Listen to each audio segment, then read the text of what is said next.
All right, so it looks like we are live. What's up, Action Tribe? AJ here, host and founder of My Seven Chakras, my7chakras.com, the show where we help you calm your mind, relax your nervous system, and experience the joy of being alive. In today's episode, we're going to explore some really fascinating topics such as breath work, releasing stress, detoxifying the body, and listening to your inner voice. So, if you are interested in these topics or even other topics, and you want to listen to it in your car or even at home, then make sure that you hit the subscribe button on your iPhone. Or if you're on Spotify, hit follow. If you're on YouTube, hit subscribe, because that does something to the algorithm which allows our episode and our content to reach more ears and come in front of more eyes, right? So if you're on these platforms, make sure you hit subscribe, make sure you hit follow, so that you can help us grow, right? And if you'd like to join our Facebook group, the official group of our podcast, and make sure that you go to my7chakras.com/tribe. My seven is a word, my7chakras.com/tribe. With that being said, let's bring on our special guest for today, Steven Whitney. So, Steve is a Soma breath master instructor and teacher trainer. After Stephen went through some deeply troubling times with his mother's unexpected death, he started to wake up. Breathing was the key to unlocking his potential, and Steve now focuses on helping others to do the same. So, Steve is an amazing person, very kind, very knowledgeable, and very motivational as well. And I can't wait to have him on our show. So, Steve, thanks a lot for joining us. Thank you so much, man. Really appreciate being here and the warm, welcoming introduction. So thank you so much. You're very welcome. And before I start, I wanted to mention that you've got a very wonderful way of infusing energy and really making some topics that are sometimes hard to understand and comprehend very easy, palatable, and easy to understand. So I just wanted to put that out there. Thank you. I really appreciate that. Actually, yeah, I'm just old country boy, construction country boy that tries to keep things as simple as possible. While some of these topics are super complex. So I appreciate that. Wonderful. So let's start from the very beginning. Well, right now you're in Thailand, right? But where were you born and brought up? I was born in Kalamazoo, Michigan, actually, but I moved out of there very at a very young age, and spent most of my time in Missouri, actually, Lake of the Ozarks, Missouri. So I lived out in the woods and on farms and things like that. So and then I moved to Denver, Colorado, and lived there for about 7 years, and that's where I was at before I moved to Thailand 4 years ago. Interesting. So I think pretty much everyone who's listening to this episode, especially if they're listening to this in America, knows about the Ozarks because of the popular show, the Netflix show Ozarks.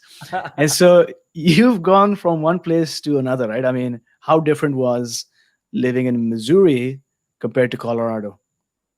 It's like night and day. In Missouri, it's very conservative. You run the same routines, the same days. And I never really understood how much of a routine and how consistent people are in those small towns. Hmm. And for you to really grow, you need to leave that town. And so it took me until I was, 23 years old to leave that my hometown, Hmm. and then I moved to Colorado, where it's much more innovative, and it's more about health and wellness and exercise and being in nature. And for some reason, in Missouri, was more about basically just trying to get by. There wasn't really much thriving. It was just you're on a loop, which was fine. You're happy and doing okay, but there's no deep growth in the area that I lived. So I needed to get out. Like Got school. it. Yeah, and for growth, that's the main reason a lot of these people listen to our podcast as well, right? Is because they at some point have hit a loop, hit something like a hamster wheel, and they realize that that routine that they've set into does not serve them any longer, and they want to go beyond and maybe surround themselves with different people, or maybe try out different things. Um, and as you might agree, the first 7 years of our life play a very critical role, right, in our overall outlook on life and how we relate to the world around us. So, what influence did your parents have on your upbringing? Oh, a huge one, huge one. I really looked up to my parents. Well, they're just amazing human beings. And actually, it's very interesting because it Mm, wasn't until I got into my 30s right. that I really started to do some like inner work with my upbringing and my childhood. I thought my parents were saints. They sacrificed everything for us. And we didn't have money growing up. We struggled financially, but we still made it to the soccer tournaments. We made it to the education classes and meetups and gatherings. And my parents literally gave us everything. But the Mm, interesting thing is that I later found out that they didn't give me everything. So when I put them on kind of like this pedestal for being, such pioneers and warriors and sacrificing everything for themselves to better us kids, what it was actually doing was teaching me um, basically to have a negative relationship with money and success. mm, So I saw money as painful because my parents suffered going through not having much money, and they would sacrifice their own, like they wouldn't eat dinner if we were out to a soccer game or a big tournament because we could barely afford the hotel room where all the other kids were staying. mhm. And so they wouldn't eat dinner that night just to have enough money to get us through the weekend. And so I ended up building up a relationship with money, a negative one. And so it's been really interesting Mm. over the last 3 or 4 years as I journey back into my childhood and do a lot of kind of healing and Yeah, surrender, because an interesting thing is that you can only give what you have. right. So when we point blame at our parents and our upbringing and things that maybe went wrong or not the right way that we wanted to, we generally want to point blame. You did this to me. Mm, There's a lot of hatred and resentment that follows generally people that have had, a rocky upbringing. But the thing is you can only give what you have. So my parents, my grandparents, they gave my parents everything they had, but they mhm. weren't taught certain things. So Right. they didn't give them what everything that they could possibly have in Yeah. regard to emotional and support, financial, I mean, the whole 9 yards. And so Right. that's what I realized is that my parents gave me everything, but they didn't give me everything I needed. Mm, And that's okay. There was no harm done, no foul, but it allowed me to realize that it's important for me to rewrite my story and to fill those gaps. And the more gaps and voids that I can fill with what's truly aligned with my purpose and my passion, then the mhm. more that I can give to my children one day. And so realizing that you can only give what you have really inspired me to try and gather as much understanding of human beings and the mind and the psyche and the body as I possibly could, so that I could really show up. And that's, in my opinion, how we better generations, is trying to give even more than the last person. If we give the same, then we're not evolving. Yeah, yeah, very fascinating. I mean, I'm also on a similar journey right now where I'm sort of looking back at my own life, first 7 years, first 10 years. And uh, for the most part, I feel thankful and grateful for all the things that my parents did for me. I mean, there could have been so many things that could have gone wrong or sour. Uh, but then obviously, I'm sort of re-evaluating my own relationship with money and abundance and what I deserve. uh, I totally get your point that, you know, our parents did the best that they could with their level of awareness or their consciousness, and their parents did the same. So there's a level of gratitude that we extend to them. At what point did you have this epiphany that, you know what, maybe my relationship to money was not as sound as I thought it was? What was that point at which you had this realization that maybe I need to do some more work on my connection with money or finances or abundance? um I think it really started to come up. So I was corporate America, and when I quit my job in Colorado and moved to Thailand, I sold my business, sold everything I owned, and I took a decent chunk of change to Thailand with me, so I didn't have to work for a year or two. And I used my entire life savings. Well, as that money got smaller and smaller, because I was investing every penny I had into self growth and development, yoga, meditation, everything I get my hands on. That money ran out. And then what by sheer grace of God and luck, I get a Oops, call I from an think I old lost you client of there. mine while I'm in Thailand. I think I lost you there. Maybe if you could just say that last part once again, where you said that you were in Thailand and you were sort of slowly but surely investing yourself, but also running out of money. We can re-record that, making sure all the everything is proper. um, but yeah, so I get a phone call from one of my clients in America, and my life savings is running thin. I only have maybe 1,000 or two left in there, so I need to do something. And by the sheer grace of God, I get a phone call from an old client that says, "Hey, Steve, I have a big project. Are you in America?" And I was like, "No, but I can be." So literally, I flew back to America for a month, did a huge job for one of my old clients, regathered up a bunch of money and headed back to Thailand. And that was going to sustain me for another year. So I'm like, wow, this is amazing. Well, that money ran out. And at that point, I realized that I really was very gifted to have the opportunities that I had to make a decent chunk of money and live on while I was finding out what I wanted to do and find my purpose. But when that second round ran out, this is when it became a little bit sticky. And I was like, I don't have any of the resources. And so I was put into kind of a rock and a hard place. I wasn't making any money. I had trained in yoga, meditation, pranayama, all these things, but I hadn't made any income from it. Or very, very little. And so it was at that point that I started to feel that contraction, to feel that doubt. And I started to retreat and go, oh, I can't do this. I'll never do this. How do people even pay their bills trying to help people be healthy? This is ridiculous. And that's when all that stuff came up. And I realized that there was actually a big blockage. And so I started to meditate on it and kind of journey deeper and deeper. And that's when I realized that um, I love to spend money, but to receive it is so uncomfortable for me. And literally, I'll be like, no, no, no, no, don't worry about it. If somebody owes me $100, I'll probably turn it down and just be like, oh, don't worry about it. You can just keep it. Okay. Well, I realized after looking at my old patterns that I have a negative relationship with success and money. Mm, And then I realized it's actually because I saw that mm, every single day for my entire life. The time that I was living with my parents, my first, 18, 19 years of my life, I mm, was I was being shown to have a negative relationship with money. mm. And so once that happened, then I started to move into like, what is abundance? What does that mean? And so I actually disassociated myself with having any attachment to money, any attachment to it. I don't care if it's coming in, if it's going out. I have full trust and faith that it is there to support me because I'm trying to help support others.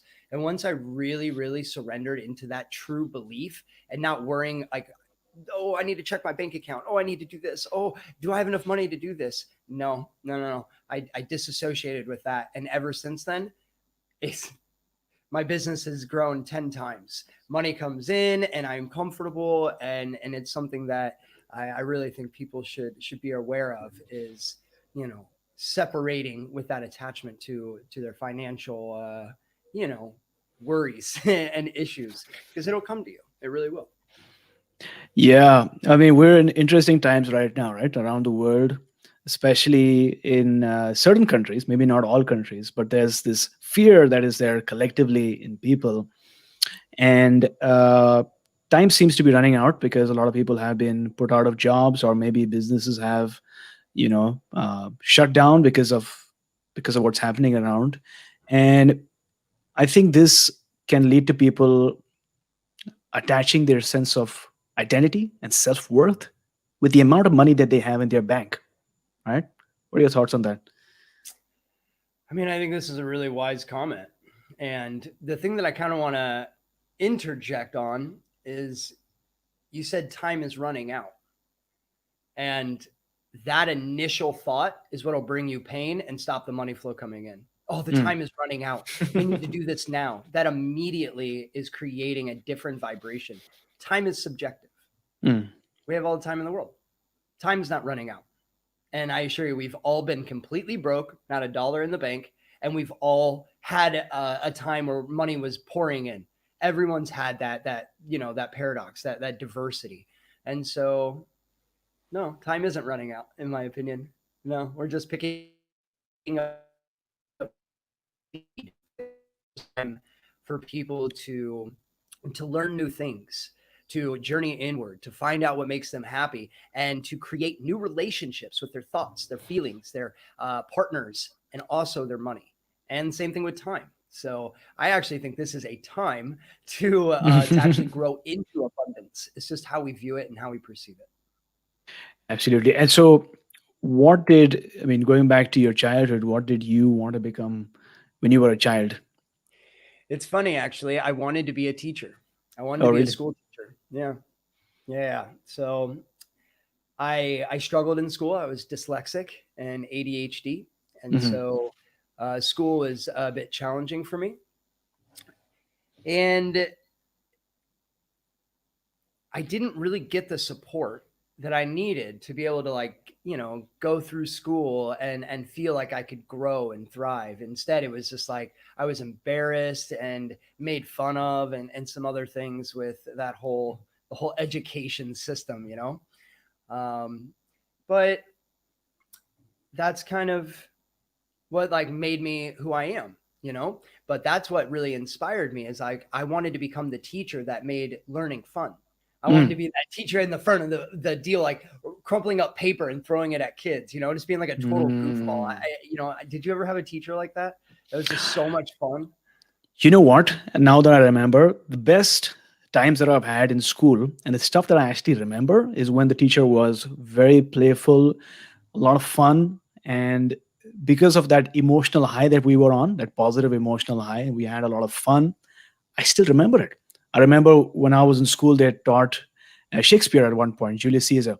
And so this teacher had a different approach. She was not like, just going through the notes, but she actually made us enact one of the scenes from Julius Caesar. Yes. And we wore these weird leaves on our head, and we, donned these capes, and we actually made attempts to not just learn it, but also enact what actually happened in that play. And I can still remember it years later, excerpts from that play. So teachers make such a difference. Oh, that's incredible. Incredible. But yeah, and so that's like just those little moments Mm, in that wild. I was probably 12 years old, and that imprint that, you know what, I'm gonna be a teacher one day, and I'm gonna change the way that kids learn. I'm gonna make it fun and interactive. They're gonna learn so much more. They're gonna wake up inspired to go to class every day. Well, it's funny. 20 years later, I actually manifested that, and that's exactly what I'm doing now. I thought it was going to be for English or math or science or something. mm, I never thought that I would teach people how to breathe, or teach the science behind breathing. And yeah. so it's just kind of funny, but apparently that thought took a much deeper imprint than I ever thought. Because yeah, like I said, 20 years later, I'm actually doing what I set out to do, just completely in a different industry. That is so crazy. And Action Tribe, if you are listening to this right now, take a moment to think about when you were 12 or 14 or maybe 15 or even 8, what was that one thing that you wanted to do or become when you grew old? Because in my case, I remember when I was at that age approximately, I had the microphone in front of me and I would do a lot of recording, with Audacity and recording my voice and making certain edits and seeing how I sounded and adding reverb or adding an echo and just experimenting. And to me, I wanted to be like a creator of some kind, or maybe be able to record my voice. But in my childhood mind, I couldn't fathom any career that I could go into by recording my voice. But somewhere down the line, I am in a way recording my voice, right? Yeah, for sure. Interesting. Okay, so Steve, you were in Missouri at some point. You decided to go to, move to Colorado because you wanted to surround yourself with, different people who were committed to a better quality of life, focus on health, and people who were committed to growth. And then at a certain point, you decided to move to Thailand, to Koh Phangan, right, along with your fiance. So you went there, and like you mentioned, you spent some time and money on investing in yourself, but then you experienced some depression, right? What was the reason, as you look back now, that you had the depression? You know? Yeah, definitely. That's taken some inner work as well. So I moved to Colorado, yeah, for the health, but really for the business. I wanted to be an entrepreneur in the corporate world. And that's what I did. But I was very unhealthy. I had a heavy drinking problem. I was doing cocaine and drugs on the weekends. And I weighed about 50 pounds more than I weigh now. And mega stressed out, mega stressed out.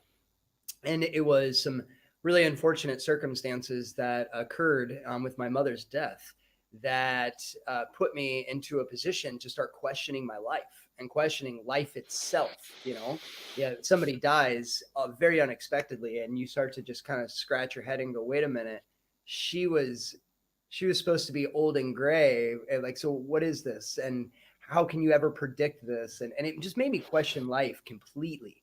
Mm. And so um, my partner had a heart attack a year after that, and that is when we decided to move. And actually, this just to add one more thing to this, um, so she goes to Thailand to do a 30-day retreat. Mhm. Okay, my partner, to heal her heart attack. She wanted to Sure. learn more about the body.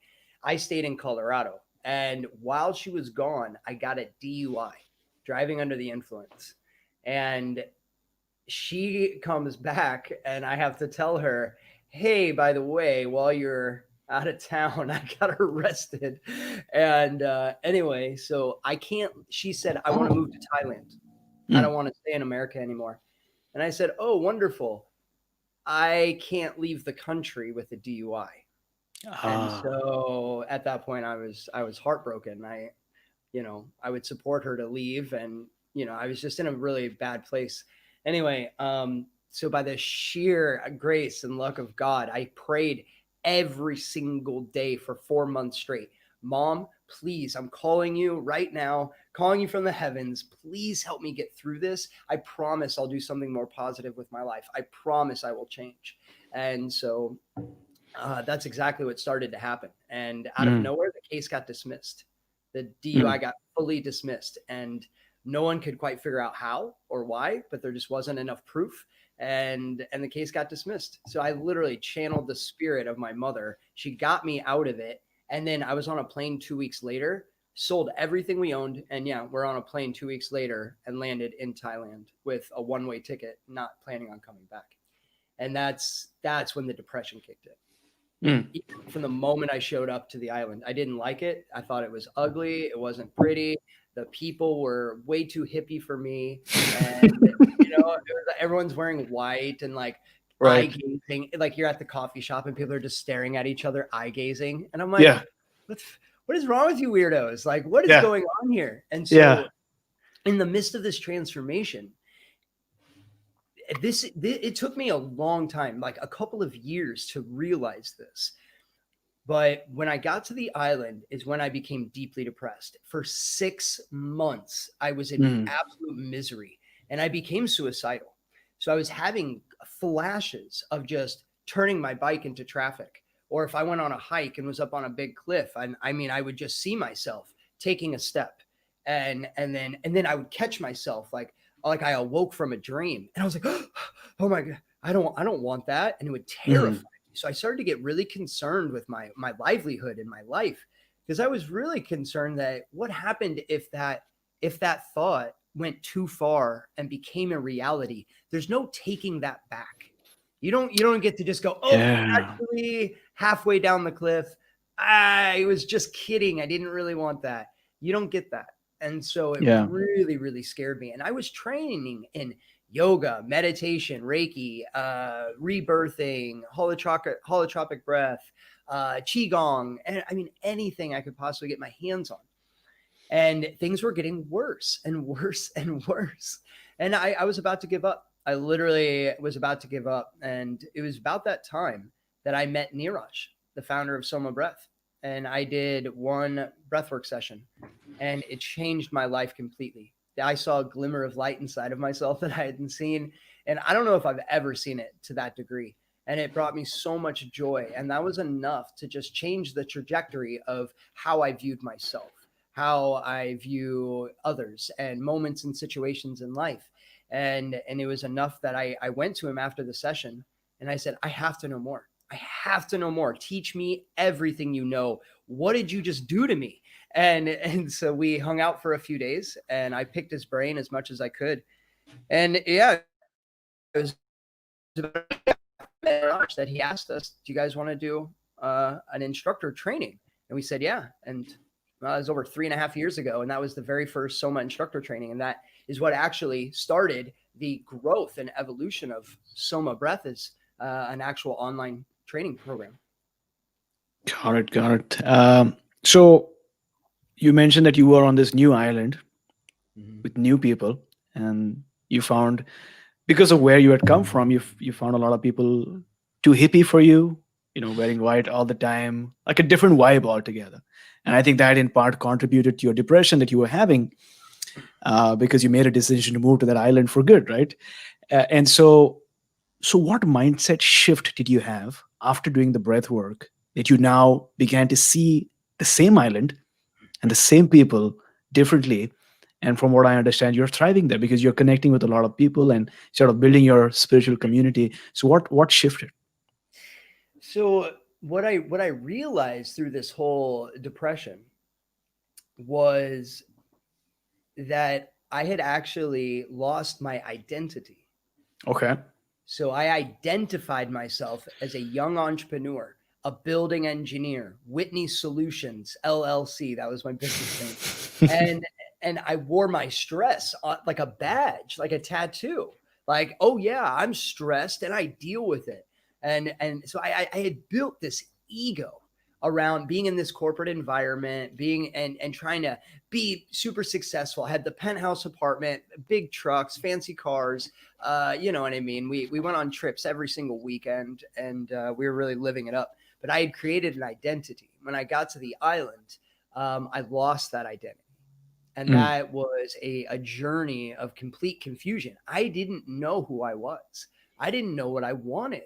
I didn't know anything. But I didn't know this. So I was going through this blind because I had no awareness and no one had taught me about these types of things.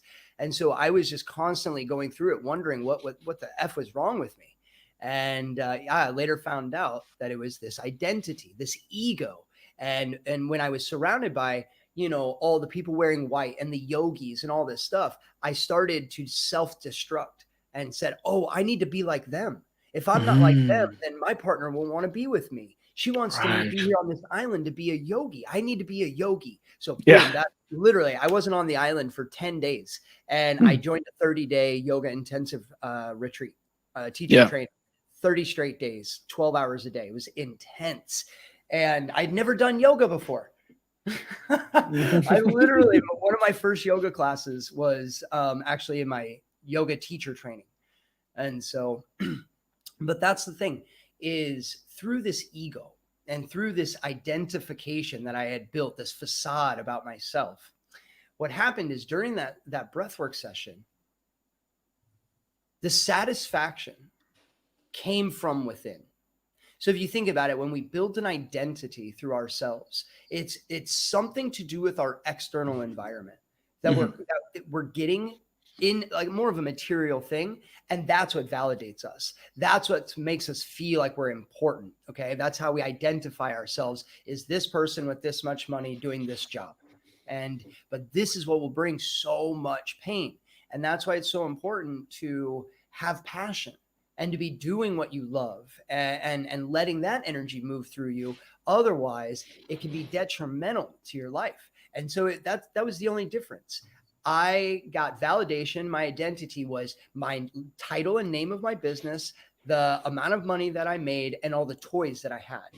And that's the conditioning that I had built through my entire career. So when I got to the island, all that was gone. But I still had an identity that I was trying to attach to. And so, once I saw that glimmer of light on the inside, everything shifted, because I realized I don't need to have an identity. I am myself. I am guided. I am supported. My mother's here. Money comes in when I need it. I can do this. I can do anything. I can get through this. I can help people. This is amazing. And so I didn't need an identity anymore. Mm. I was part of the universal consciousness. I was Mhm. part of this divine flow that surrounds us in all waking moments. All of us are a part of this. You have so much joy, excitement, and love that exists inside of you, but it's these forms I have things, ego, that actually stop you from accessing that true light within. And so that's why kind of they say, look inward or go inside or one of those things, because it's true. Everything you need exists inside of you. I was looking for everything else around me, and in that session, I gotta look at myself. I took a look in the mirror basically, and it showed me exactly what I needed to see. Yeah, it's crazy how our sense of identity, which is formed mostly by our ego, can force us to either do or not try out something new because we attach our sense of self-worth or who we are or who we think we are to our former selves. And as you've mentioned, mostly validated by external stuff. And so no wonder why, when you were in a way pushing beyond your comfort zone with different people, different surroundings, different experiences, your yourself was trying to attach to that old identity, but that was not there any longer.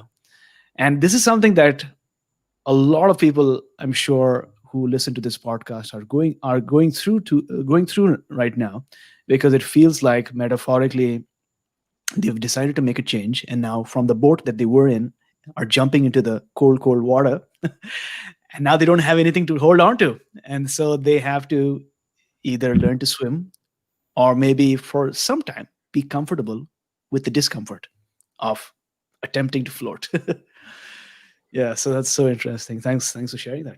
Absolutely. And that's also a really good comment, too, because if you think about it, now is a time to do it with certain forms of isolation and quarantines going on and things like that. Um, there's beauty that exists outside of your own conditioning when you find your passion, when you find love, when you find that connection. But it's terrifying to think that you can actually do it. And so we want to stay safe, we want to stay comfortable, but that comfortable is our ego, it is our identity, and that identity is not always aligned with your highest power and your highest self. And so, I challenge the listeners to question certain things in your life, and if it's not bringing you the ultimate joy, then maybe it's something that doesn't need to be a part of your life. And that doesn't mean that we always stay safe and comfortable, like you said, finding comfort in the discomfort. But this is, I think, a really good time to question those things, and where you're needing to get your validation and that accreditation, and start pointing your energy in places that make you really feel good. Interesting. Now, the type of breath work that you do and I do is called Soma breath, right? And there are many other types of breath work out there. So, how is Soma breath different from the others? One of the core things with Soma that differentiates from any other breathwork modality that I have found is the rhythmic breathing. And you hear about like conscious connected breathing, okay? And people are like, "Oh yeah, I do rhythmic breathing. All breathwork sessions are rhythmic breathing." Okay, well, the thing that you have to understand is that if you have your breath is directly tied to your thoughts, your feelings, and emotions. So if you have erratic breathing, then you're going to have erratic thoughts. If you have erratic thoughts, you're going to have erratic feelings. Those feelings turn into emotions, and your emotional state is how you perceive the world around you. So if you're in a crappy mood, you see the storm rolling in over the mountains. If you are in a beautiful, happy, joyful mood, then you see the sun peeking through those clouds. It's how we perceive, but it has to do with our emotional state. Okay. And so the importance of rhythmic breathing is actually really, really, really important. Nature works off of rhythms. Everything that surrounds us works off of rhythms. We have rhythms in our internal body. We have ultracircadian rhythms, circadian rhythms, cardiovascular rhythms, circulatory rhythms. Everything in our body is rhythmic. So when we breathe to specific rhythms, then we create a set of actions and reactions that happen inside of our physiology. And this can be from really increasing your energy, heart rate, getting fully activated, releasing shots of adrenaline, to the complete opposite, where you're becoming such in a deep, relaxed state that your body has the ability to heal and to restore balance back to its natural state, which is very energized, powerful, and beautiful. So the cool thing is that it's not most breath work that you'll find. It's just one thing. And that's what I see as kind of the Americanized version of pranayama. Okay, is breath work. Mhm. I don't really see breath work so much as breathing. Mm. Breath work is like ceremony. And let's sit, and most people have a misconception with it as well. They think it's a bunch of weirdos, and like this person's over here crying, and this person's over here laughing and screaming, this person's shaking on the floor. No. Like, yes, that does happen. It does exist. Trust me, I've been a part of many of those. But that's not the way it has to be. And Mhm. the cool thing about Soma is that when you learn about these different rhythms, the rate at which you breathe, the ratio in which you breathe, the speed, the rhythm, all of it is going to create a different set of actions inside of your mind and your body. So now what we're Mhm. doing is we're creating a whole different approach on what is considered breath work. And this is what I like to kind of deliver to people in regards to Soma, is that it's pranayama. It's a full holistic approach on how to use your breath to expand every aspect and part of the internal world and your external world. And when you breathe in a rhythm, you create this coherence, you create these actions, these reactions. So basically, you're controlling the dials on your entire mind and your body. Mm. And this is something that I find really, really powerful. And the fact that the rhythms are designed to specific music, and those beats are having you breathe in that special rhythm. This is a game changer. And Mm. so I don't see Soma breath as breath work per se. I see it as the origins of ancient pranayama. And that's, pranayama. It's the control of life force energy. Your breath is your life force. So I think this is really what differentiates Mhm. Soma from everybody else. Soma's pranayama. Yeah. Most of the other ones are just one. It's one breathwork style. That's it.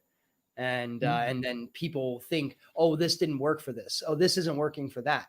It's because Mm. there's not a one size fits all. That's the incorrect approach for especially somebody's health and wellness. Not one routine or one thing is going to work for every single person. We're all at different walks and phases of our lives. And that's something I really appreciate about Soma, is we train the instructors to take it a step farther. It's what can be applied to the person in the state that they're in now. And then we, as trained, instructors and parts of this community, we then apply a method, a routine, in accordance and alignment with the person in the condition that they're at and where they're trying to go. And so this Mhm. to me it's more of a professional, deeper approach, because you have to engage with your clients. You need to find out, like, who are you? What are your goals? What are your challenges? What's things that have happened to you in your life? And then let's start to peel those layers back. And then let's start plugging in methods and routines that are just going to chip away at this iceberg kind of thing, and Mhm. eventually get it to a point where they have become empowered, and now they can use these tools to continually grow into the person that they want to become. And so, as you can see, it's much deeper, much deeper than people may even know or understand. And so this is what I really appreciate about Soma, and what I really think differentiates them from any other breathwork modalities. For sure. I mean, one of the things I like is that it stems and it draws from pranayama, right? So draws from yoga. So it's literally tried and tested and experimented with and proven, and all these practices that we're now using.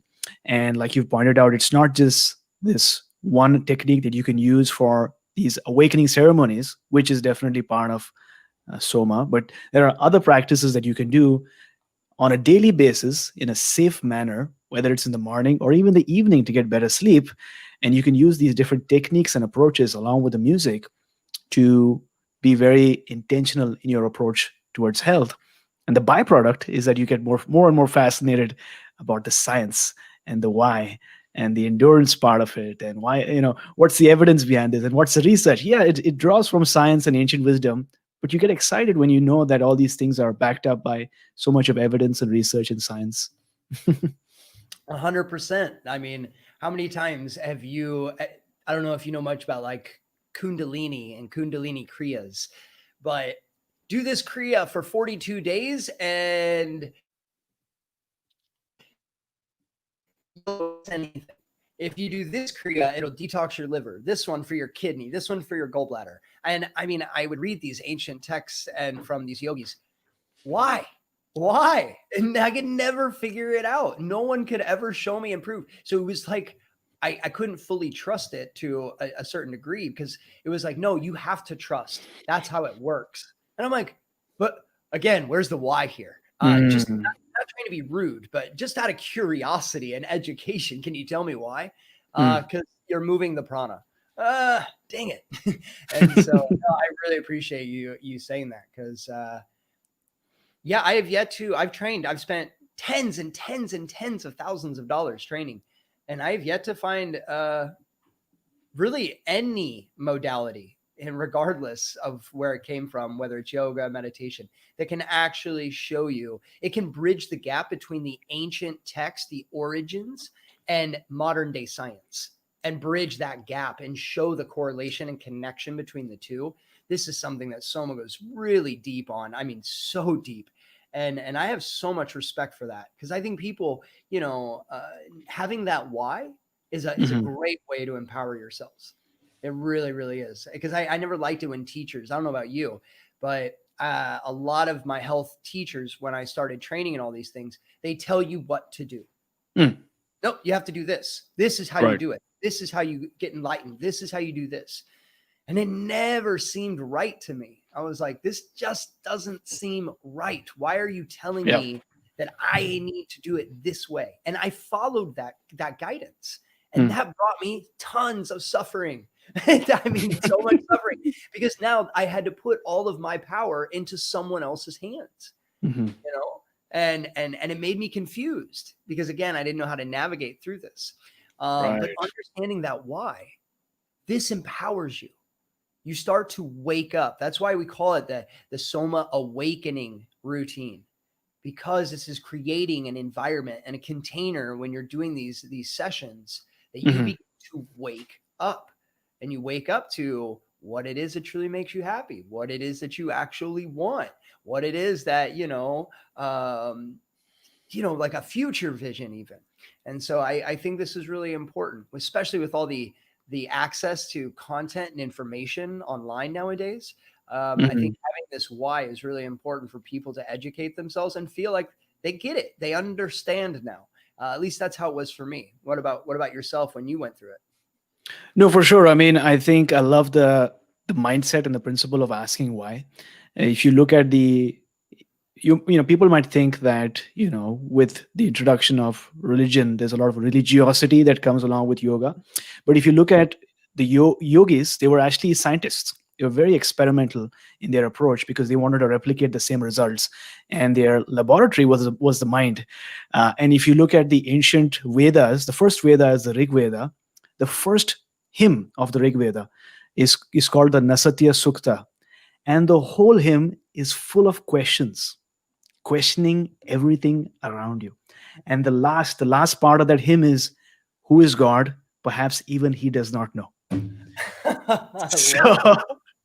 So it was all about asking questions, and I totally go along with it. I think it's good to have a healthy level of skepticism, because that sense of curiosity and seekingness will at least make you want to find out what the truth is, and not be, held to your own version of truth, which might be true or might not be true. So, speaking about the why, what's the significance behind holding your breath when we do the breathwork sessions? What does it do for you or us? Yeah. So this is really, really, really cool, actually. And it's something that I feel people don't really talk about much. There's something really, really magical that happens when you hold your breath, more specifically out. So when you remove all the air from your lungs and you hold, So there's a cascade of health effects and benefits, and I could go on and on and on. But one of the really interesting things is that when you hold your breath out, you start to alter the oxygen and carbon dioxide levels. So there's a big misconception that from most people, and it's that we need to breathe more. Breathe more, breathe deep. Okay, same thing. A lot of other modalities. And I'm not saying anything negative about them because they're all beautiful. They all have a place, they all have a purpose. But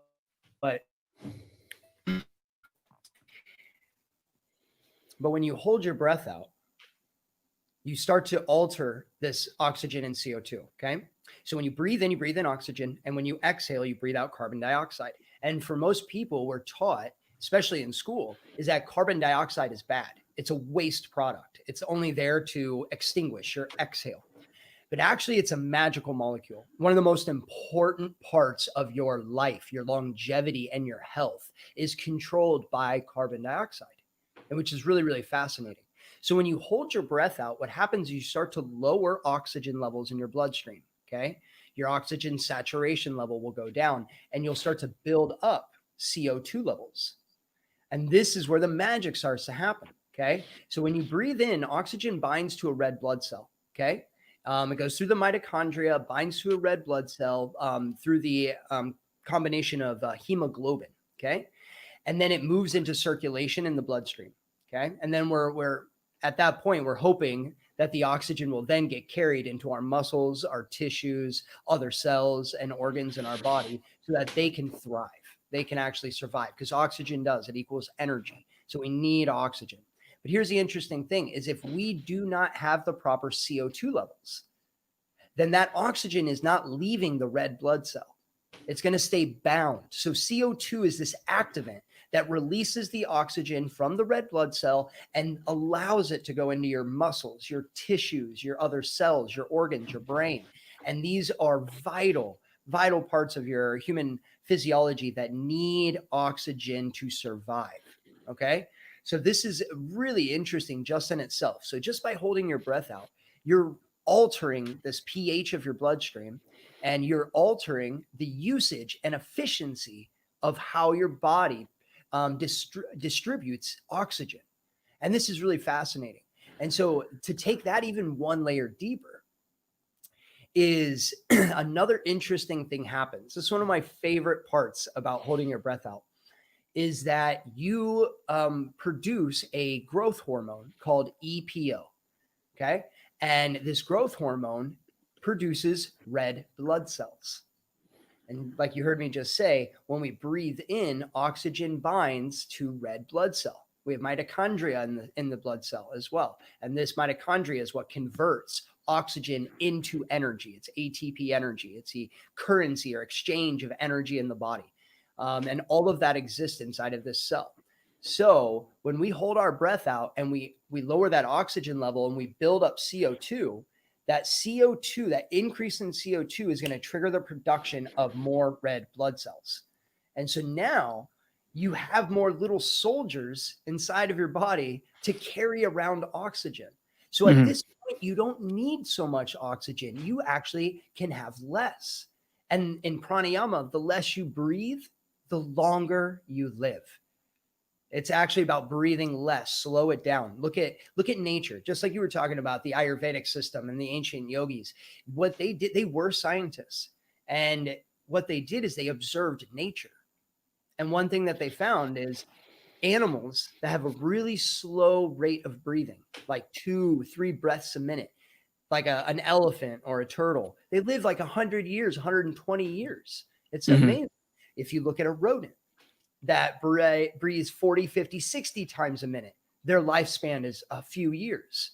And so it's really important. That's how they learned that slowing down the rate of breathing, how important that is. Suspending your breath. So holding your breath out for brief periods. Okay. When you do that, you give the body less oxygen. You provide a lower than normal oxygen saturation level. When that happens, the body has to adapt. And how it does is it starts to figure out how to be more efficient at using oxygen because it has less oxygen. Does that make sense? So that you literally force your body to say, okay, we have less oxygen. We need to figure out what to do here. We got to reorganize. We got to get really efficient, get on duty, and let's go. Let's get to work to make sure that, this person can still thrive and be healthy. And that's why the production of this growth hormone happens, is so that you have more red blood cells to carry around the oxygen. So you don't have to, your body doesn't have to work so hard, because oxidative stress is a silent killer. This concept, breathe more, breathe deeper. No. It's not, you do not need more oxygen. Okay. Oxygen will create degenerative diseases. So Alzheimer's, Parkinson's, dementia, all of this is coming from too much oxygen and not using the oxygen correctly inside of the body. And so this is just one of my favorite topics about holding your breath. There's many more, like in regards to the circulation of stem cells and what it does to the nervous system, releasing tryptamines, even like DMT and other things like that. All of these things can be applied and be happening when you hold your breath out. But I find it really interesting that I can produce more red blood cells by holding out my breath that allows my body to use oxygen more effectively. And I find that to be really, really important, especially because oxygen is vital to your life, and it also is the silent killer. And so you need to make sure that you're using it correctly. Otherwise, that's what slows down your mitochondria. That's when your hair gets gray. That's when your skin gets wrinkly. You become fatigued. You can't sleep well. This is because your mitochondria has become weakened. It's been used too much, too hard. It's been run through the washing machine. And your mitochondria, because it goes oxygen to ATP energy. It's the transition of that exchange. Your mitochondria uses the most oxygen in any other part of your body. Interesting.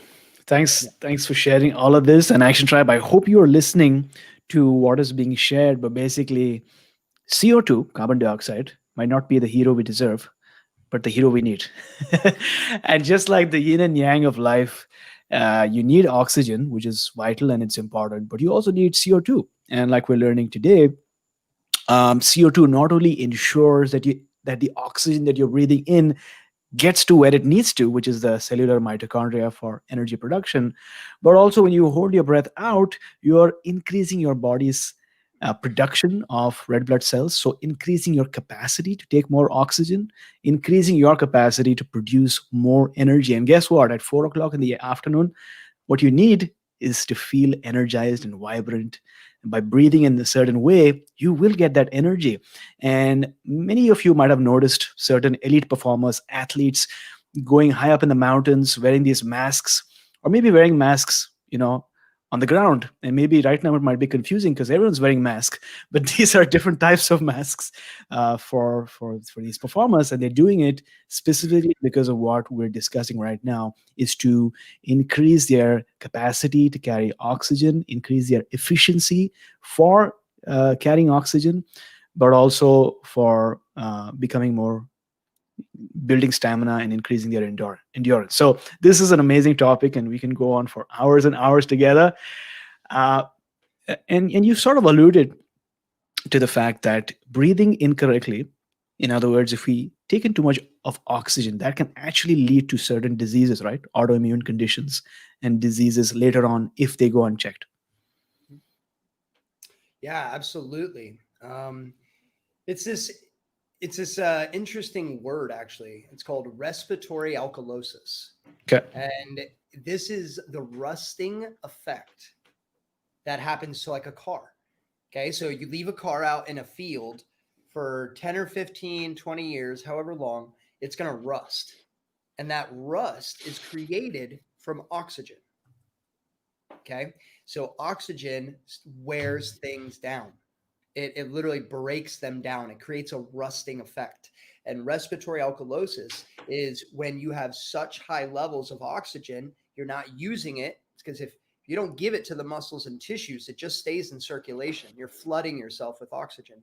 But that's going to make the pH of your blood super alkaline. And this is dangerous because, one, your cells will do the same thing. They'll start to rust and break down. And that's when your immune system is weak and can be infiltrated, and you can become ill. Again, Alzheimer's, dementia, all these other things. But another interesting thing with this concept of respiratory alkalosis is when your blood is that alkaline. This is how intelligent the mind or the body and the mind, how it's all communicating. When it becomes that alkaline, well, then it needs to balance the pH. If it goes too far, you'll die. And so the body then needs to balance the pH. So what is it going to do? It's going to take a part of the body, put it in the bloodstream to bring down the alkaline, to make it more balanced pH, And so where do we produce acid in the body? In the stomach? In our stomach. Yeah, exactly. So to balance the pH, the body's going to start to steal acid from the stomach, and that's going to keep yourself away from this respiratory alkalosis, which is very, very dangerous, very dangerous. And so now at this point, you don't have the proper acid to break down food in your digestive system. So then what happens? You're not getting the nutrients that you need. So now you don't have the energy that you need. Okay. The other thing is, if you're not breaking down that food properly, then you have toxins that are sitting in your gut that are going to give you digestive issues, irritable bowel syndrome. And the most dangerous thing is when those toxins stay in there, they can eat away at the lining of your gut, and you could have like leaky gut syndrome. And now you have toxins leaking out to other parts of your body. And this is when like chronic and autoimmune diseases can be created. And a lot of them are created actually from too much oxygen. And that's why the yogis and the ancient shamans and the rishis, they would go in high altitudes, and they would live till they were 100 years old. They're 80 years old and they look like they're 50. But it's because they live in an environment that has less oxygen. So they're not dealing with that amount of oxidative stress. So this respiratory alkalosis, you guys should look it up. It's really, really, really interesting how your cells have the same kind of relationship with oxygen as a car does that sits outside for too long. And so when you read up and look into this, it makes you realize how important it is to breathe properly. Yeah, this is also a very tangible example of how intelligent the human body is that it's always on the lookout for keeping you alive, but also providing you that advantage in terms of balance. And sometimes when it does this, it might lead to homeostasis in one part of your body in terms of restoring pH, but then the acid, the important and crucial and vital acid that is needed for digestion in your stomach, is not there anymore. So this is really fascinating. And Steve, this podcast is called My Seven Chakras, right? And when you think about the chakras, what you think about especially is the root chakra, or the pelvic region of the body.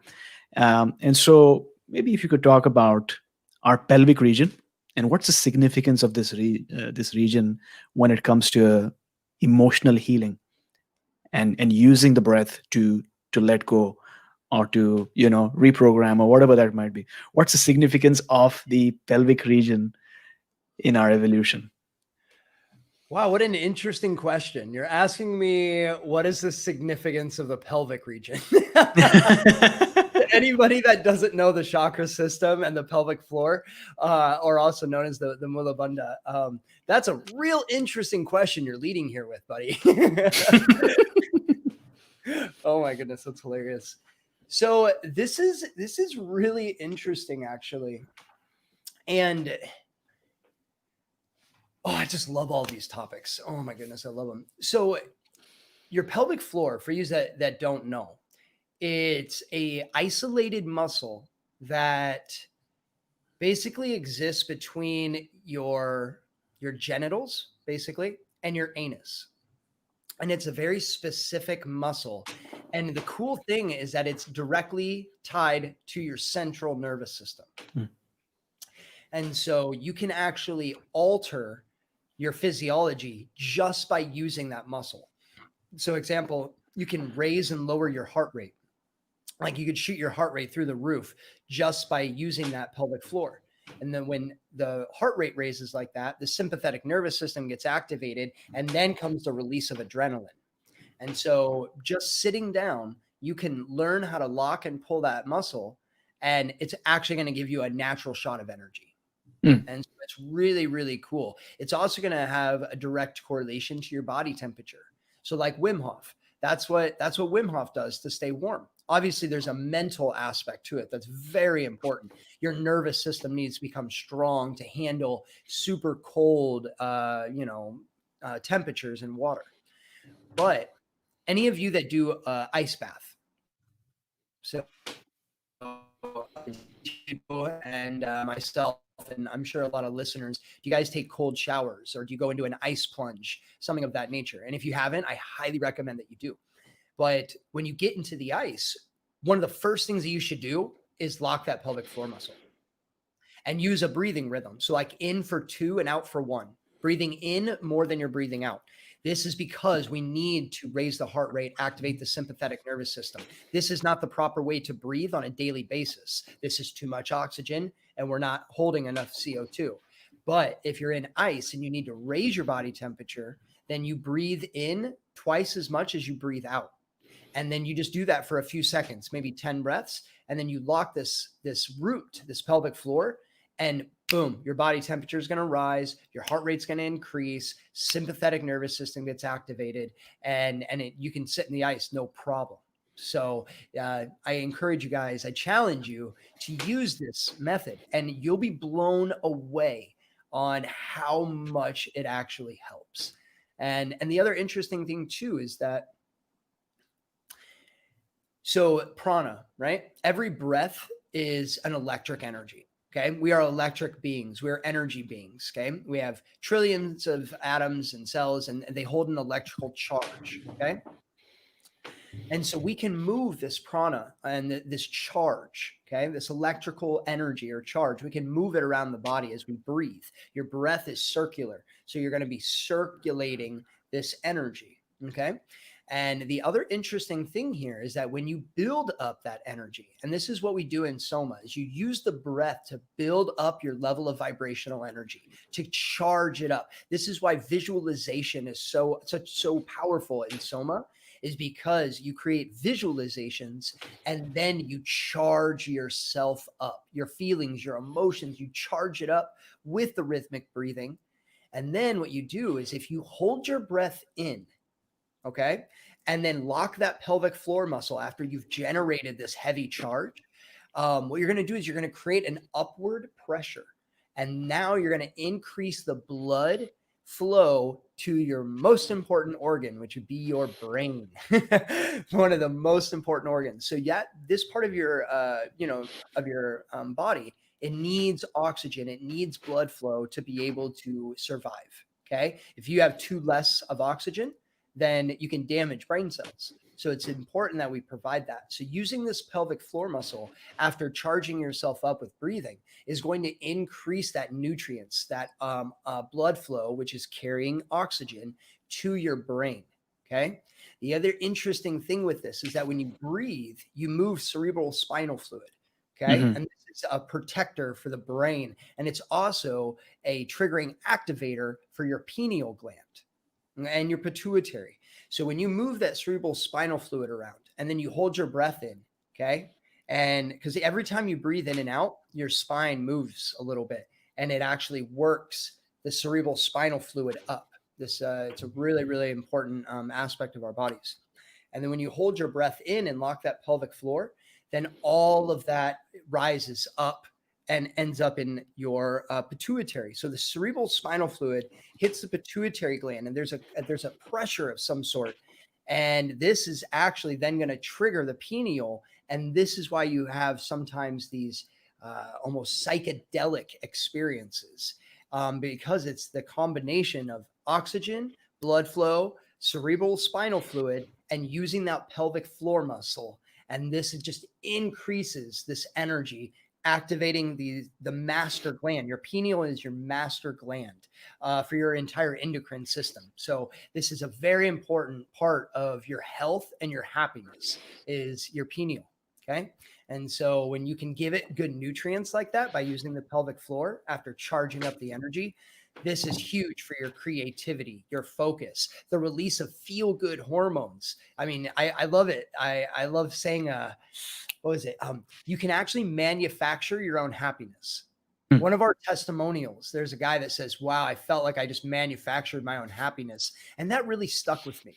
But when you learn about how you can activate these glands, these hormones, these neurotransmitters, all by changing the oxygen, the CO2, using the pelvic floor muscle, it's amazing how you literally can manufacture your own happiness. It's amazing. It really is. So Yeah, it's really fascinating because for somebody who is listening, to this show right now, this podcast right now, we've been told for the longest time, especially as we're growing up, that we have little to no control over our autonomic nervous system, right? The aspects and the functioning of our body, whether it's blood pressure, heart rate, our body temperature, and the chemicals that our body can secrete. But like we're finding out, using breath work and using certain breath work techniques, we're actually able to influence our entire physiology depending on what outcome we're hoping to achieve. So, for example, many of our listeners know that on January 2nd, I'm doing a polar plunge into the oceans here in Vancouver, and it's pretty cold here. But I'm doing that firstly to push beyond my comfort zone. But guess what we're going to do before we go into the cold waters is we're going to do the same breathing technique 2 by 1 to generate some inner heat, raise the body temperature, visualize the outcome. So visualize getting into the cold water and actually being in the water and coming out vibrant, energized, really inspired, charged up, and ready to start the day. But the point through all of this explanation is to realize that you are fully in control of your life.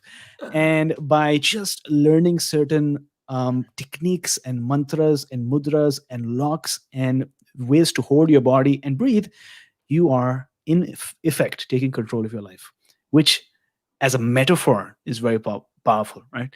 So thanks for that wonderful explanation, Steve. Um, let's talk about the one of the breathing techniques that we do, which is the heart coherence breathing, where we're sort of balancing the in breaths and the out breaths, which leads to heart coherence. So, for listeners who are curious, what is heart coherence? What does it do for us?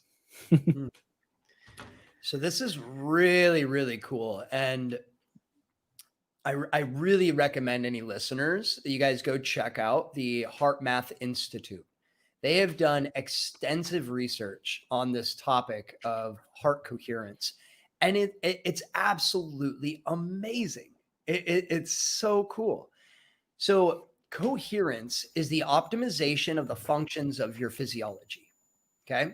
And so, like I was saying earlier on the call, nature works off of rhythms from the tide coming in and out, the rise and fall of the sun and the moon, seasons, flowers opening and closing. Everything is rhythmic. Our bodies are also rhythmic.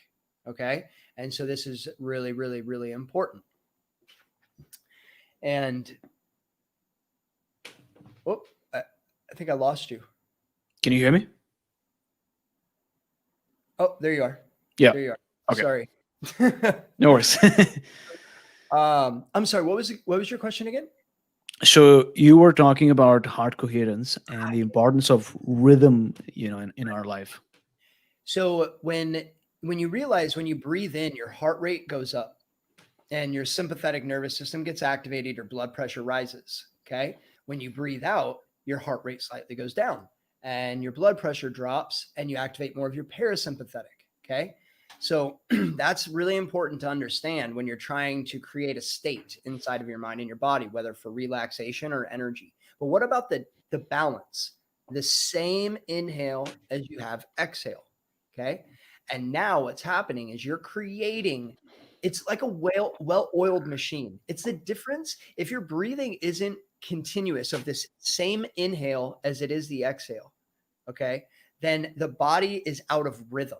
And this is going to, like, the way I like to explain this, it's like a garage band, like in a high school garage band, someone's always missing a note or not hitting the drum just right. And it sounds like crap, like great job, but it's contracting. Okay. Coherence, this optimization is like a symphony when everyone is in tune and the orchestra is playing in absolute synchronicity, it's in coherence. So the same thing happens to our body. And the interesting thing with this, and this is really fascinating, is through the heart math research, what they found. So we think that the brain sends signals to the heart and the heart reacts, right? And because this is like our motherboard, our brain, this is one that's sending all the signals to everything else. But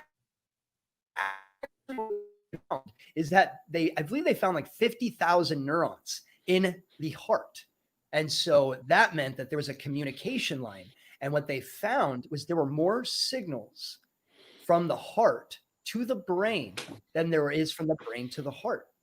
And so that means the communication line is more strong. It's more dominant from your heart to your brain than from your brain to your heart.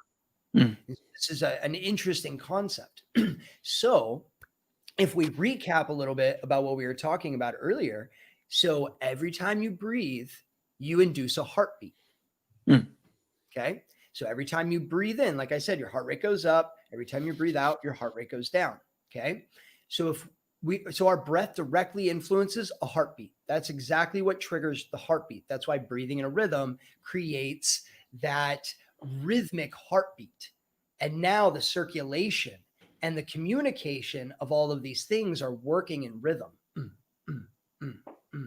And now what you can do is start to send those signals from your heart to your brain. And what I mean by these signals is when you put the body in coherence and you put the heart into this coherent state, what the research has shown is that this leads to those elevated feelings: love, gratitude, passion, excitement.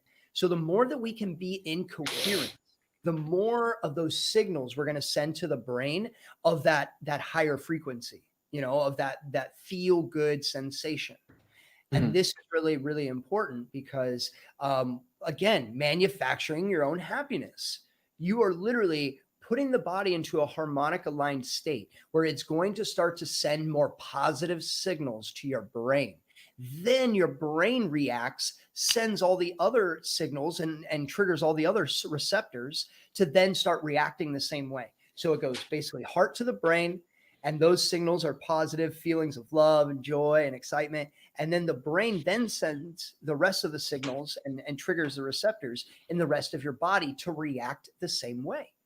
And so now you're communicating with the mind and the body, and you're able to create an environment for you to achieve and reach those high vibration emotions. So this is really about your emotional state and also the quality of your physiology. Because again, the heart is in rhythm, then our circulation is all in rhythm, and everything, it's at symphony.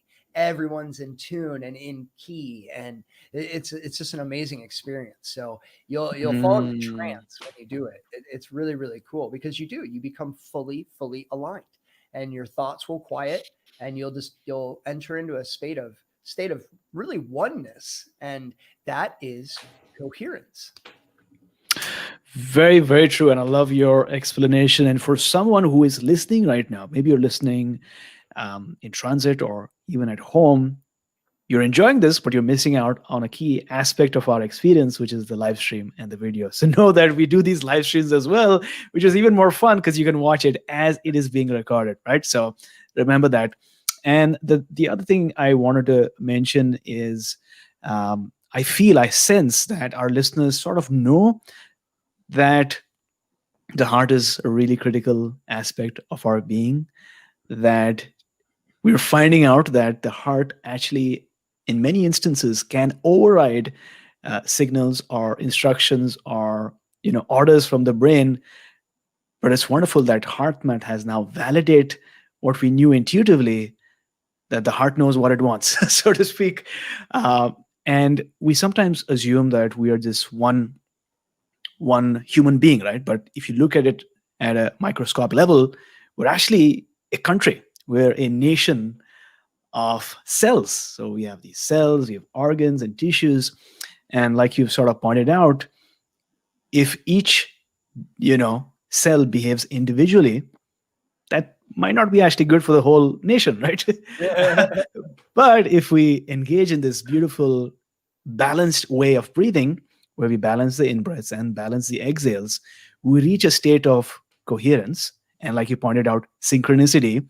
And then we are able to synchronize the heart and the brain. And then if we have the right music, using the Schumann frequency, we're able to connect with the earth's vibration, and we reach a state of transcendence where we feel grateful, we feel one, we feel united, we feel connected, because we are able to override the limited or negative thoughts that we sometimes get from the left part of the brain, and we feel better. So I mean, it's fascinating when we're able to explain a state that we've achieved using vibrations, right? Absolutely, absolutely. And that's the other thing to keep in mind too, is when you're in a state of coherence, Mm. the heart has an energetic field, and it's a vortex. So it goes out and it comes back in, goes up and out, comes back in. This means that it's projecting out, but it's also pulling back in.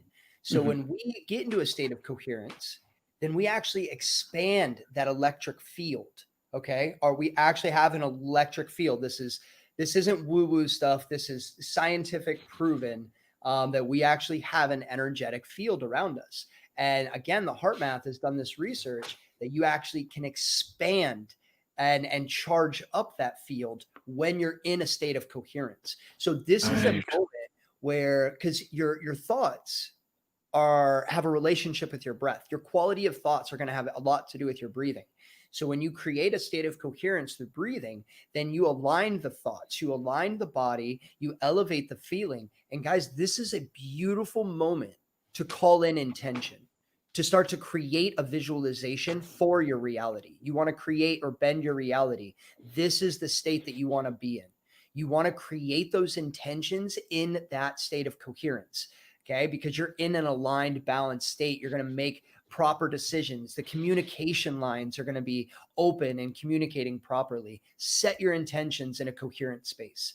And then to charge it up, you get breathing even faster. But that getting in that coherent state, this is going to make you a magnet, to really start pulling things into your life. So really, really use this as much as you possibly can, because it's going to do amazing things for your ability to not only be happy, but to also create your reality, which is a pretty powerful thing. Yeah, and what's interesting also is that when we are in the state of coherence, we're tapping into the quantum field, right? So it's not about physical space or even time. A lot of these sessions we do, when I'm doing these sessions live on Zoom, people are joining from all around the world, and people feel the sense of connection, even though they're not right in front of the other person, but the sense of connection, because they're able to, synchronize each of our hearts with the other person, which works across time and space. So that is so interesting, right? That we're able to tap into a field that transcends the limitations of space and of time. Well said. Well said. Yeah, I think towards the end of this year, maybe for New Year's, we were having a discussion the other day about the next upcoming like Breath Fest. We do Breath Fest every few months for the community. And I don't know about your thoughts on this, but it goes right aligned with what you just said. So if that is happening, and we can access this quantum space, where there is no space or time, and you can have that connection. We're all intertwined in this universal consciousness, this field. Okay. So if that is the case, and I believe that it is, then do you have any idea what the power in numbers actually is? So I think that we could literally change the weather with enough people Mm. tuning in to the same thought, the same intention, and synchronizing the rhythm and accessing that field. And so I would love to see the next Breath Fest be a global breathwork session where everyone gets in coherence and we all Mm. tune into the same intention. We pick something for global healing or something with nature or even the economy or COVID. I mean, anything. But I truly believe that what you just said is so relevant and it's so true. But who's doing it? Why Mm. in the world are we not getting millions of people together to breathe in the same rhythm with an aligned vision or intention? Doesn't even have to be the same, but aligned. And I'd be willing to bet magic would happen. Absolute magic. I don't even know what would happen because it's almost that unfathomable, that powerful. Yeah. Because as an individual, we're very powerful. We can manifest, we can create, we can attract in, we can repel off, and we can reach optimized states. But Mm. collective coherence, this Yeah. is the intertwining of fields, like you were talking about. I mean, yeah, it's like you couldn't even fathom what you could create and do with a group of people all doing it at the same time in the same rhythm. It would just be magical. So I think we should try and put it together, man. What do you think? Yeah, yeah, absolutely. I think if somebody is listening to this episode right now, firstly start questioning the self-limited, limitations that maybe society has put on you in terms of what you can or cannot do. If you read the ancient texts, you would find out that there are certain siddhis and people who are called siddhas who have mastered the arts and mastered certain practices of yoga and pranayama and tantra, and they're able to manipulate time and space and weather and all these different things to their advantage. And it can go both ways, right? But the suggestion is to use it for good, for love. And to your point, I think it's possible. We just need to bring together people and use the power of the internet to engage in these beautiful practices and make people feel better. Absolutely. Absolutely. Well, and I think having that focus of like a group intention, Yeah. again, it doesn't create separation, it creates empowerment. They feel like they're giving towards something. And one of the most important things as a human is that we are contributing in some way, shape, or form. It's basically a different word for self-growth. But if we're not contributing to life, Right. to ourselves in some way at all, then we are lost. There's a void that's not being filled to our human design, that sense of tribe, that sense of connection, and giving back. This is something that's really important. So you give people an intention, and they feel like they're a part of that, which they are. Yeah. That in itself is healing and very powerful. So I think having the right intention gives people motivation to get involved. Yeah. One of my favorite, I guess you could call him a motivational speaker, but Tony Robbins. I love Tony Robbins. Mhm. And back in the day, when I was sort of getting into the whole self-help, you know, groove or vibe, I remember he once said that when people are able to contribute, that's like, it changes their state, right? It goes along with the quote that says, what you do for yourself, goes away, but what you do for others, it remains there. It's always there, like a legacy.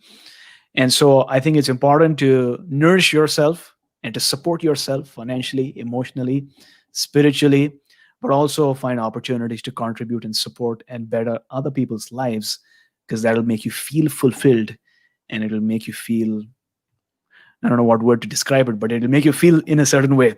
And so, Steve, on top of breathwork, what are some other complementary practices or hacks that you found recently that help you detoxify or maybe feel better? Is there anything that comes to your mind? Yeah, there's two. One is super simple, and it's self-love.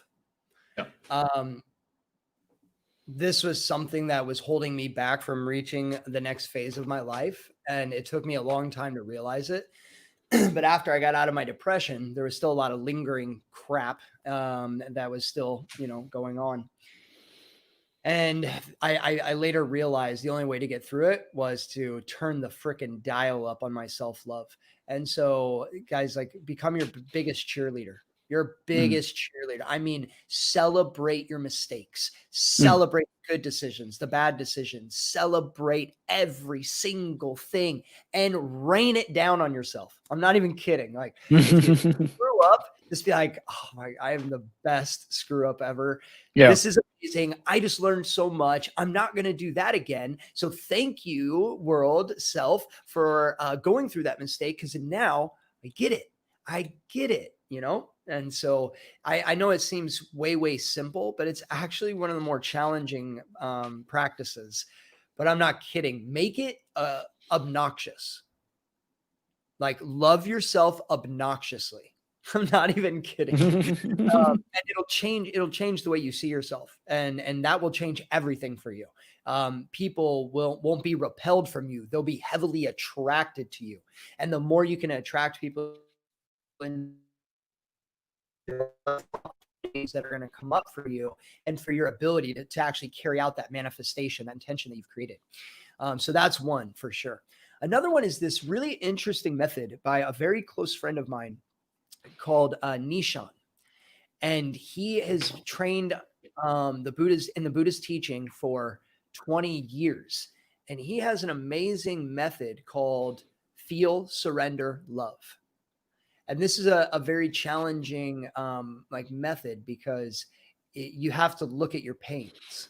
And so his practice is about getting into a meditative state and checking the body for any tension or contraction. And if there's anything, then you go into that pain, because any pains that we're storing are generally not physical pains. They're actually emotional pains that are being stored in the body, and that is turned into a physical pain because it's chronic.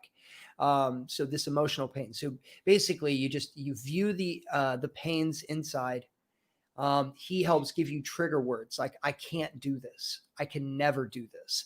And that always threw me off at first, because I'm like, why are you telling me I can't do this? I can never do this. This is not the positivity I was expecting. But what happens is, when you have that dialogue with yourself, you dissolve that ego. And this is a moment that you can go, oh my God, I thought that. I can't do this. I can never do this. And then you pull that emotion up. It's a pain from your childhood, from whatever moment. And then what you do is you see it, you feel it. And then you begin to like amplify that feeling by sending it what's called metta, unconditional love. So it's this really cool method about tuning into the pains, transmuting that pain, and then sending it just huge levels of unconditional love. And the more that you can do this, the more that your pain body stops controlling your life. You start to have a different relationship with your emotions, and that you let them come in and pass almost simultaneously, because generally we soak in it.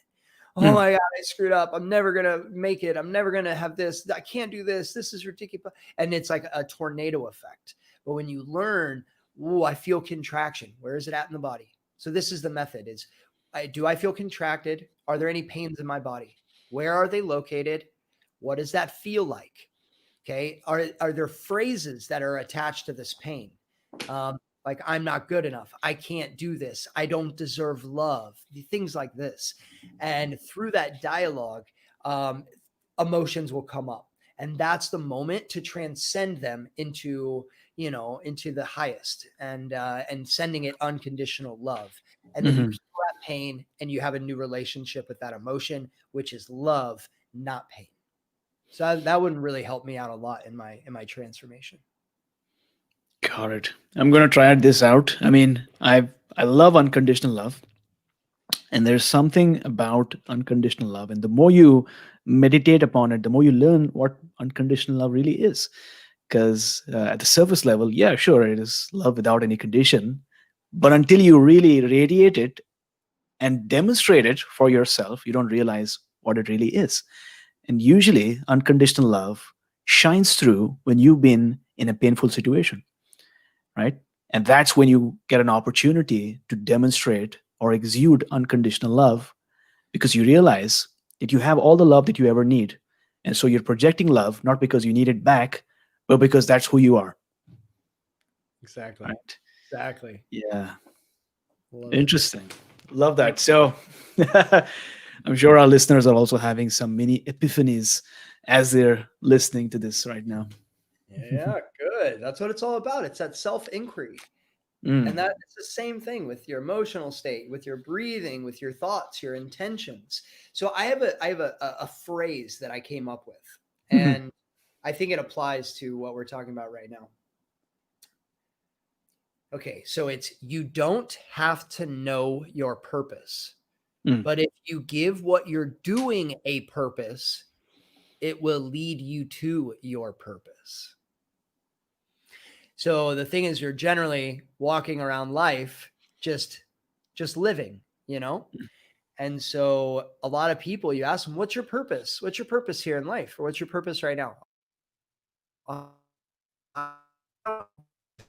Question. And people will get upset because they don't know their purpose. And again, it's kind of like that identity. Like, I don't know my purpose. I'm lost. I'm confused. I'm scared. So you don't have to know your purpose. But do you give what you're doing a purpose? Mm. Like I have a purpose to be here on this talk with you. I have a purpose on why it is that I'm creating a meditation. I have a purpose on why I get up and go to breakfast this morning. I give everything I'm doing a purpose. And that leads me, because of that awareness, then I'm being shown signals and signs on the next move to take, the next direction to go. And it leads me to my purpose. It's fascinating how it works. So it's kind of, that's the whole point with this practice and these emotions is you Mhm. start to have a different dialogue. You start to give what you're doing a purpose, and that will Mm. lead to your purpose. So just a little. Yeah, it sort of reminds me of what Tony Robbins once said. He said that our life is determined by our years are determined by our months, months are determined by our days, and our days are determined by our magical moments. And so, if you're able to bring the magic into the moment by being purposeful or intentional and bringing your consciousness into every interaction or every task, then automatically your life will be more purposeful, or maybe you will find your purpose. Yeah. So that's amazing. Beautiful. And so, Steve, is I'm sure somebody is on this podcast right now who wants to make a change in their life, but somehow everything around them in their immediate surroundings reminds them that any effort to change would be futile because their past or their current circumstances is going to pull them back to square one. What are your thoughts on this? Do you know what I mean? So it's Yeah. like, I want to be there. I want to be doing this. I want to be this person. But look at where am I right now. Look at what are my conditions. Look at my level of debt. Look at my relationships. I can never be there. I can never make a shift. How does one think through this? Well, you have to kind of create a separation with Okay. like the dialogue of like, I can't do this, or this that's the thing in the first place is if you're carrying your baggage Mm. from your past moments and experiences in your life, if you carry that baggage with you, then that's going to really stop you from making that transformation. So don't think about your debt. Don't think about the traumatic or the traumas. Don't think about your failures. Why not? And if you go back to the origins of what you said, it's like wanting to make that shift, and I can't do this, or like all these past moments and experiences are going to stop me from my debt, and all this stuff is going to stop me from being able to get to the other side. And Mhm. it's this that is like what we need to shift. So the past moments and experiences have led you to the current position and moment right now. And when you change the dialogue on how can I do this to I am doing this, I am going to do this, this is happening, then that changes it. So when you see the baggage, the past things that have happened to you that you're carrying with you, they've made you who you are today, and how could I ever get to that other side? Why don't you just change the dialogue you're having with that? Instead of looking at the baggage, why don't you look at the fact that all those past moments and experiences have made you who you are today? And right now, today, you are questioning making a change. That is phenomenal. That is outstanding. That means all of those little things had to happen. They all had to fall into place to bring you into this moment right now, which is a moment of shift. It's a moment of change. And that is exciting. That is motivational. And that is your transformation. That is the beginning, just the shifting in the perspective and perception of your past moments and experiences and shifting it into becoming your greatest gifts because they made you who you are. And again, if you find yourself, if you can have more unconditional love. So when I'm like, they made you who you are, and people are like, oh, I'm overweight, I'm not successful, I don't have a relationship, I suck. No. And you change that dialogue that you are amazing thing in the world, then everything will become much more simple and easy. So don't look at the baggage. Look at what the baggage created and then celebrate that shit. Yeah, that's a wonderful thought experiment. Sometimes you don't realize, right, that all the experiences, all the challenges, all the difficulties, all the decisions that you had to make in time across your life to finally having to, or maybe deciding to listen to this podcast and be in this state of mind to receive this message, right? It's pretty interesting, the journey and the quest that life takes you on. And you could have not listened to this episode, but you did. So there's something called divine timing. And the fact that you're listening to this right now speaks volumes about where you need to be in life, because you are where you need to be. Absolutely. Well, and this is one more thing. This is like, I could never quite figure out why I became depressed, minus like outside of the losing of the identity. But it was so powerful and so long, 6 straight months. I said, I'm not really sure why. Like, what was the reason for this? And when I started to use breathing and started to change how I perceived things and my mindset, what I realized is that I had to go through that depression. That was part of the divine plan so that I could speak to people from a place of truth. I didn't read this shit in a book. No, I cried for weeks and weeks, and I would bang bamboo against a tree. And then I would laugh one minute, I would cry the next, I'd have rage the next. And I needed to go through that, that whirlwind of emotions and deep darkness within myself so that I could relate to people from a place of authenticity, of experience. Again, we talk about moments and experiences. That was the most detrimental time in my life, but it has now become, because I changed my perspective, become one of the biggest blessings and gifts I've ever received. It makes me emotional because I transmuted it. So it's like you can take your fears and what's like transmute it into your drive, your sadness, and transmute it into your passions. Okay. Your anger becomes your motivation, right? So emotions are just energy in motion. And so instead of looking at an emotion like something that, okay, we think anger means we fight, sadness means you cry. If you're scared, then you hide, things like that. But those are just what we've been taught. That's how we've been taught to react to the emotion. But what about if we change the dialogue here? We change the narrative. And so what I've tried to figure out and have done really well at practicing, it's another little biohacking tool, is that if you feel fear, focus on your drive, the things that you want to go do. Okay. If you feel sadness, direct your attention towards your passions. And what you'll find is those things will get directed and you'll be transmuting that emotion. And so it helps you rather than debilitates you. So the same thing with that low vibration emotion, it actually propelled me forward when I changed the narrative that I had with that dark time. and it became one of my biggest inspirations. So I challenge all you listeners as well. What are some moments and experiences that you've had in your life that you are disgusted with, that you have a lot of resentment, judgment, hatred towards? Can you, which I know you can, but will you focus on the opposite and transmute that emotion so that it's working for you and not to you? Interesting. So, Action Tribe, I hope you are listening to this right now, and I hope you enjoyed today's interview as much as I did.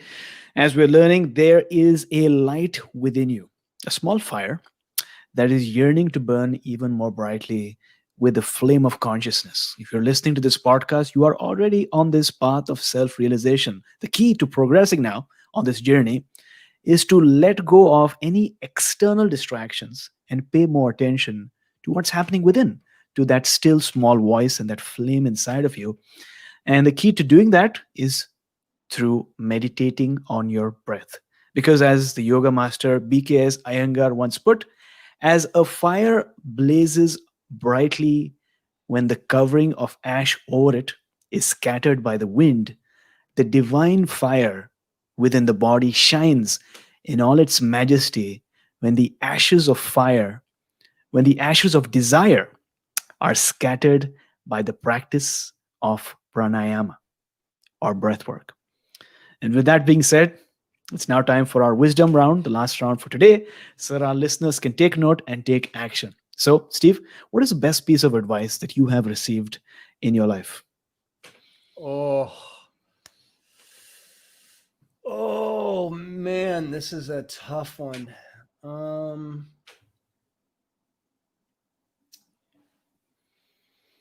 Okay, I'm going to give this one because it's really relevant to what we've just been talking about for the several minutes. The best way to become a good teacher is to teach. Got it. So, and this applies to so many things. You know, we always are trying to prepare to be ready for something, Hmm. whether it's your looks, your job, your success. I mean, anything. We're always in a state of preparation, but we generally don't do because we're afraid of failure. We're afraid of exposure, of being embarrassed, all of these things. So we try and prepare to perfection. But the best way to be a good teacher is to teach. So it's generally I try and do it the opposite. Like I'll sell a course and then build it. So like you can sit for months trying to design the perfect course, but you'll never know if it's going to be the perfect course unless you actually start doing it. And so people spend years or months trying to design things for their business. Mhm. But that's a projection. You don't know what's going to happen. The only way to find out is to do it. And that is, again, going back into how each moment and experience in your life is there to help you grow. It's only up to you on how you perceive it. So anything that you're doing, the best way to master it is to just do it. That's the best way. And if you could turn back time and spend 1 hour with someone, who would it be? My mother, 100%, without a shadow of a doubt. I loved that woman dearly. And what is it one thing you do in the morning or maybe in the evening before you sleep these days that has improved the quality of your life? This is great. This is great. I've actually incorporated a new one. And man, the synchronicities, you keep bringing up these like really good entryways for me to tie this conversation together. So a new thing that I've been getting into lately is I get up in the morning and I choose what kind of like state or emotion I want to have for that day. So it might be like, okay, I know I get up in the morning and I just meditate for a moment and I'm like, all right, I have a lot of projects that I need to get ready. So today, my core valued emotion is going to be focus, drive, and motivation. Or it can be one, it could be three. It's whatever it is. Then what I do is I do some breathing and I let that charge up and I bring myself into that state of that core desired emotion. And then I start my day. And it's shown I'm putting my foot in the sand and saying, this is how, do you guys ever do that? Again, you don't have to know your purpose, but if you give what you're doing a purpose, it'll lead you to your purpose. So have you ever tried starting your day saying, I'm going to be in, because some days I'm like, I need to focus. I want creativity, playfulness, and laughter. Those are the three that I want to bring as my core valued emotions for today. And this has really changed the game. It's amazing how that ripple effect that you create by dropping that stone in the water can change the way you see your day, you see the world. And this has going to have such a profound impact on how you experience that day.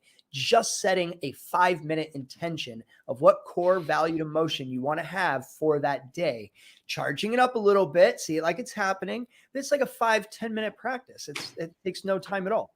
No time at all. So that is, there you go. That's it. Got it. And if you could recommend one book for our listeners today, what would it be? Interesting question.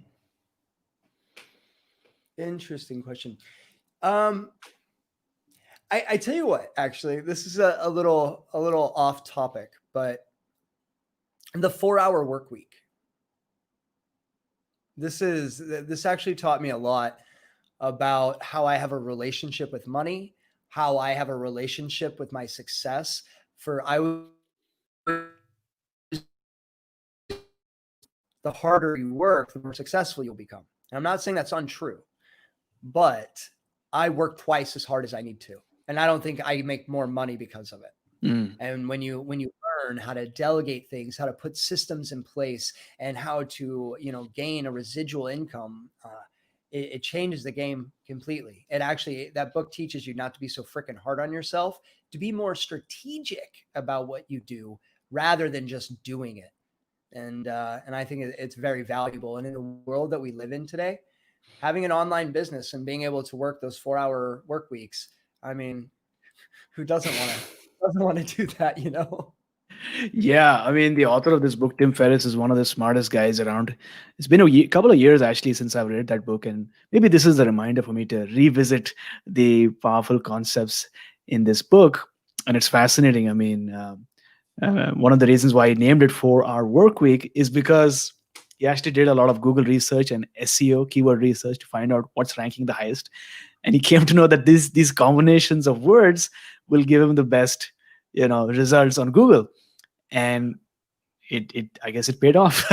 But setting the intention and being very strategic and smart about your work can definitely pay a lot of rewards. So thanks for reminding me. And Action Tribe, if you would like to receive this book for free, then there's a way to do that. Audible.com is giving all our listeners one free Audible download with a free 30-day trial. And these are Audibles, so these are like books, but you can listen to the book, and in most cases the author themselves read out the books to you, and you're getting it for free. You don't pay anything right now. But to get your book, 4-hour work week, go to my7chakras.com/free book. Once again, my7 is a word, my7chakras.com/free book. Download the book, take the 30-day trial, and I'm sure you're going to enjoy their service. But Steve, thank you so much for joining us on today's episode and sharing everything that you did and being vulnerable about your own story and blending that, what you shared with the science behind it. Really appreciate it. Before you go, tell us one thing that you're grateful for and how can we find you online? Honestly, I'm just grateful for life. There's so many gifts and opportunities, moments, experiences. I'm grateful for myself. I'm grateful to be alive. It's a beautiful time to be living. The things going on in the world are quite magical, actually. And you guys can find me on Breathe with Steve. That's my YouTube channel. And Steven Whitney is my Facebook page, but mostly my website and everything is breathewithsteve.com. And if any of you want to learn more about breathing and Soma breath and the science, then please reach out to me from the Soma breath website. It's somabreath.com. I oversee and manage their instructor training program. So I'm happy there's a way that you can actually book a call with me. So if you go to the Soma website, you can book a call and speak with me directly, and I can educate you even more on what's in the course and how you can actually start to embody these methods yourself. Awesome. Thanks a lot for sharing. Action Tribe, if you are on Instagram, and I'm sure many of you are, but if you're on Instagram, take a screenshot of this episode and tag me so that I can share your story with our community. My handle is at My Seven Chakras, at My Seven Chakras. And Steve, what is your handle again? Breathe with Steve.